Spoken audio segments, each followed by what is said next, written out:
Senhoras e senhores, com a palavra, o Presidente da República, Luiz Inácio Lula da Silva.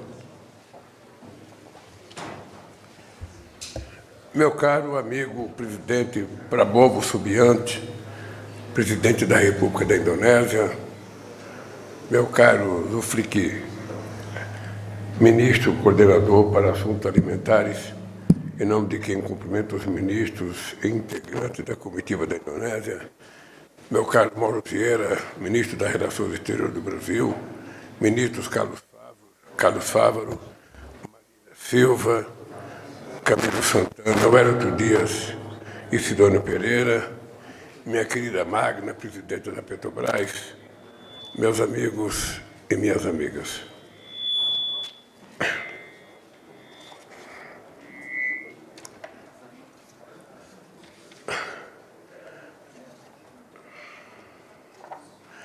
É um imenso prazer receber o presidente Prabowo Subiante em Brasília, depois de participar ao seu lado da cúpula dos BRICS no Rio de Janeiro. Dar as boas-vindas à Indonésia como membro dos BRICS foi como abrir as portas da casa para um amigo de longa data. Somos duas das maiores democracias do mundo, formadas por sociedades multiétnicas, forjada na tolerância e no respeito às diferenças. Possuímos rico patrimônio natural e grande parte da biodiversidade do planeta. Há 70 anos, na Conferência de Bandung, a Indonésia já empunhava a bandeira da luta por uma ordem internacional mais justa. Ouvi atentamente quando o presidente Prabowo criticou na cúpula dos BRICS que o direito internacional esteja sendo subjugado pela força. Por isso, a defesa do multilateralismo é mais necessária hoje do que em qualquer outro momento. O Brasil apoia a entrada da Indonésia no novo Banco de Desenvolvimento dos BRICS, que tem suprido importantes lacunas de financiamento no sul global. Ambos somos vozes importantes em favor da paz. Assim como o Brasil, a Indonésia sempre defendeu que o diálogo é a única saída para a guerra na Ucrânia. Agradeci ao presidente Prabowo pela participação indonésia no grupo de amigos da paz proposto por China e Brasil. Nossos países também têm denunciado incansavelmente as atrocidades cometidas contra a população palestina em Gaza. Nunca tivemos medo de apontar a hipocrisia dos que se calam diante das mais flagrantes violações do nosso tempo. Reconhecer o Estado palestino e permitir seu ingresso como membro pleno da ONU é garantir a simetria necessária para viabilizar a solução dos dois Estados. A afinidade entre a Indonésia e o Brasil se expressam também na abordagem de dois desafios da atualidade: o combate à fome e à pobreza e o enfrentamento à mudança do clima. O programa Refeição Nutritiva Gratuita, promessa de campanha do presidente Prabowo, lançado este ano, é uma das maiores iniciativas de alimentação escolar do mundo, com meta de alcançar 83 milhões de beneficiários até 2029. A Aliança Global contra a Fome e a Pobreza, criada pela presidência brasileira do G20, vai contribuir para transformar esse plano em realidade. Coloquei à disposição do presidente Prabowo a experiência brasileira do Programa Nacional de Alimentação Escolar, o PNAE, referência mundial sobre o tema. Nossos países contam com duas das maiores bacias tropicais do planeta, a Amazônia e a de Bornéu. A Indonésia está conosco no Grupo Unido por Nossas Florestas, lançado em 2023 na cúpula da Amazônia para demandar maior financiamento ambiental. Estamos trabalhando juntos para o lançamento na COP30 do Fundo Florestas Tropicais para Sempre, que vai remunerar países em desenvolvimento que mantém suas florestas em pé. Também estamos entre os maiores produtores de bioenergia do mundo. Juntos, podemos criar um mercado global de biocombustíveis que contribuirá para descarbonizar os setores marítimo e de aviação. É possível produzir bioenergia de forma sustentável, mas a definição de padrões de sustentabilidade deve ser feita na esfera multilateral e não imposta unilateralmente por alguns países ou blocos. Brasil e Indonésia se opõem a classificações arbitrárias que desequilibram o comércio e aprofundam assimetrias entre nações desenvolvidas em desenvolvimento. Expressei ao presidente Prabowo o interesse brasileiro de aprofundar o diálogo sobre minerais estratégicos. O Brasil pode se inspirar no exemplo indonésio, em especial nos incentivos para que o beneficiamento destes recursos ocorra localmente. No ano passado, atingimos o maior fluxo de comércio bilateral em nossa história. A Indonésia já é o quinto maior destino dos produtos do agronegócio brasileiro.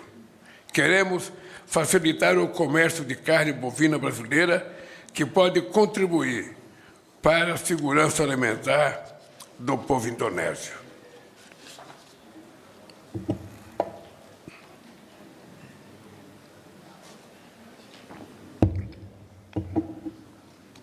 Conversamos sobre a diversificação do nosso intercâmbio comercial, incluindo nas áreas de aviação civil e de produtos de defesa. Uma aproximação entre o Cone Sul e o Sudeste Asiático seria benéfica para o comércio global. Agradeci ao presidente Prabowo, à Indonésia, o contínuo apoio que tem dado ao estreitamento das relações entre Brasil e ASEAN. A ASEAN é um bloco de 680 milhões de habitantes e tem experimentado crescimento econômico acelerado e rápida evolução tecnológica. Seu PIB agregado é de 4 trilhões de dólares, o que representa a quarta economia do mundo, atrás dos Estados Unidos, China e Japão. Espero consolidar esses laços na próxima cúpula do grupo em outubro, na Malásia. A presidência brasileira do Mercosul retomará com os sócios as tratativas sobre a celebração de um acordo com a Indonésia. O interesse de brasileiros pela Indonésia e de indonésios pelo Brasil já é muito positivo. Esperamos, em breve, assinar acordo de cooperação educacional que permitirá a maior mobilidade estudantil entre nossos países. A relação entre o Brasil e a Indonésia é a prova de que a sintonia entre os dois países é mais relevante do que a distância que nos separa.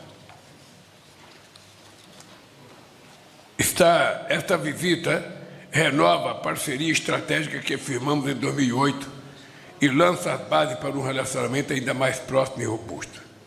Deixo ao presidente Prabowo, Subianto, ao governo e ao povo da Indonésia meu sincero agradecimento, com a expectativa de que já possamos nos rever em breve em Jacarta.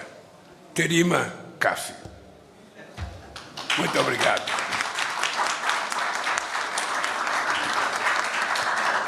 Neste momento, fará uso da palavra o presidente da República da Indonésia, Prabowo Subianto.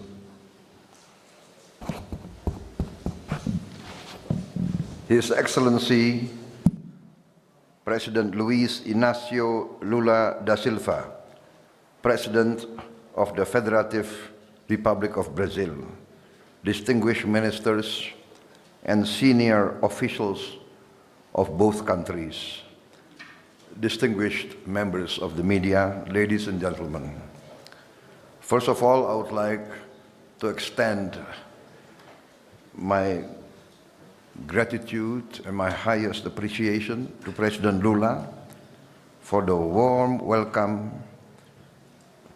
and the distinguished ceremony welcoming me here in my first state visit to Brazil, my first visit to your wonderful capital, Brasilia.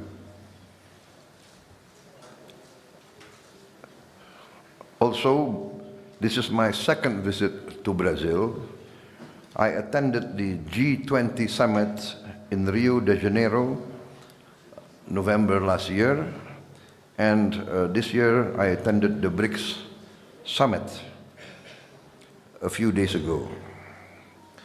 I look forward to President Lula visiting Indonesia this year in October, because we have nearly the same birthday, nearly the same in October, and I want to celebrate President Lula's birthday in Indonesia.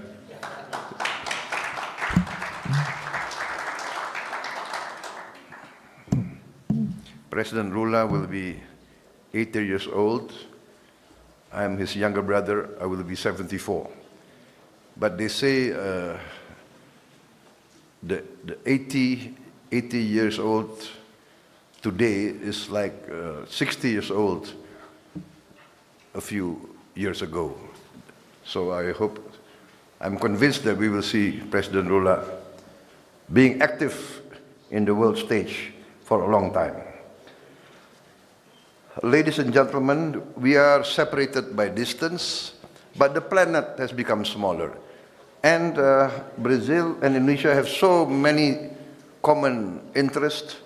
We are both very big countries with very big population.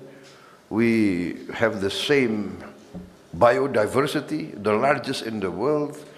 You have the Amazon tropical forest. We have the tropical forests of Sumatra and Borneo and Sulawesi. We are both very big democracies. We both have a common vision on many issues. During my second meeting, my participation in G20 and in the BRICS summit, I witnessed and I am present seeing the leadership of President Lula. President Lula, I think, is not only a leader for Brazil, not only a leader for Latin America, but your leadership, you have made yourself a leader in the international stage, a leader of the global South. And I would like to express to you my strong admiration for your brave leadership. And that is why I feel very close to Brazil, and I would like to increase the real cooperation between Brazil and Indonesia. Many times we sign agreements of partnership and then it remains a written document. But now we feel that we have so many common interests, we have so many resources that we can really benefit each other, not only in trade industry, but in many fields. Field of agriculture, Brazil is at the cutting edge. You are giving good example with your use of biofuels and your innovations in the field of agriculture, your productivity, which will really benefit Indonesia if we study from your experience. And you, President Lula, and your ministers have kindly accepted our request to send more of our teams of technical experts to study your innovation and your modernization, as well as your technology here. In many fields, we have already good cooperation. We would like to implement the Indonesia-Brazil Defense Cooperation Agreement. Our defense forces have already used many of your defense products and equipment, and I think we would like to continue this cooperation through joint production and joint technology transfer. We also would like to increase joint military personnel training and technological collaboration on missile and submarine systems. In the economic sector, we agreed to enhance cooperation in trade and investment, and we welcome very much your plan to bring several hundred Brazilian entrepreneurs with you on your visit so that we can get tangible cooperation as soon as possible. I welcome your leadership of Mercosur, and we hope that we can conclude the Indonesia-Mercosur Comprehensive Economic Partnership Agreement with you. Also, we will promote strong cooperation between our two countries through the role of our Sovereign Wealth Fund, Danantara. And we really welcome the discussions about livestock, agriculture development, and the food industry. We explored further cooperation, joint research in the field of technology. Food security and self-sufficiency is very important for Indonesia, and we are very frank in saying that we have used your programs as our role model, and we are now in the middle of an ambitious program for a free nutritious meals program for Indonesian children and pregnant mothers, and we are on target. We will achieve 82.9 million meals a day by December 2025. In the field of energy transition, we are planning to achieve 100% renewable energy within the next 10 years. The target, of course, is 2040, but my experts tell me that we can achieve this much faster. Again, we see your success in developing biofuels, and I think we are determined to catch up with the advances that you have achieved. In the field of international geopolitics situation, we are completely in line with the thinking of President Lula, and I really wish that we will coordinate some of the initiatives that we must take. For instance, you are very correct, we have to rise to our responsibility to try to achieve a breakthrough in the conflict in Ukraine and also in the Middle East. In Ukraine, I think I agree with your concept and your thinking of continuing the role of the group of friends to try to push towards a tangible and real ceasefire as soon as possible. And on the Middle East, again, we really value your strong stand on the need for immediate cessation,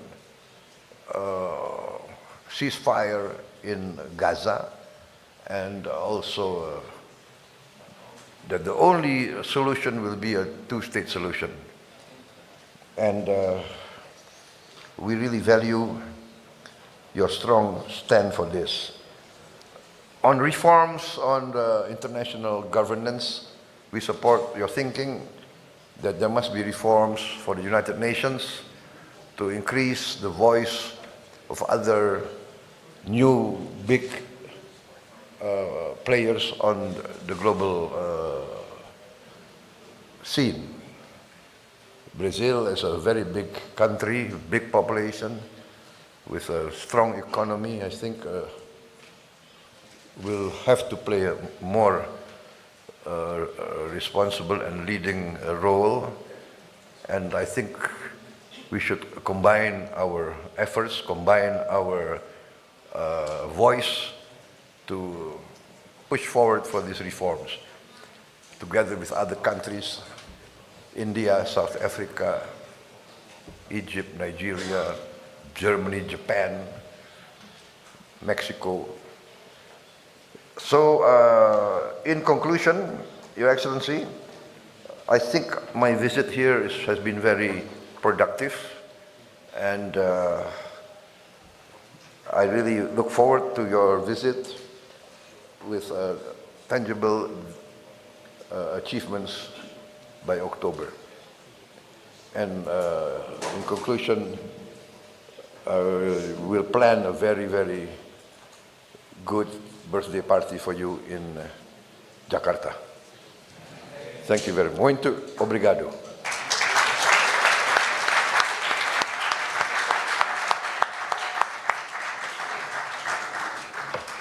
Está encerrada esta cerimônia. Pede-se a todas e a todos que aguardem em seus lugares a saída do Presidente da República e do Presidente da República da Indonésia.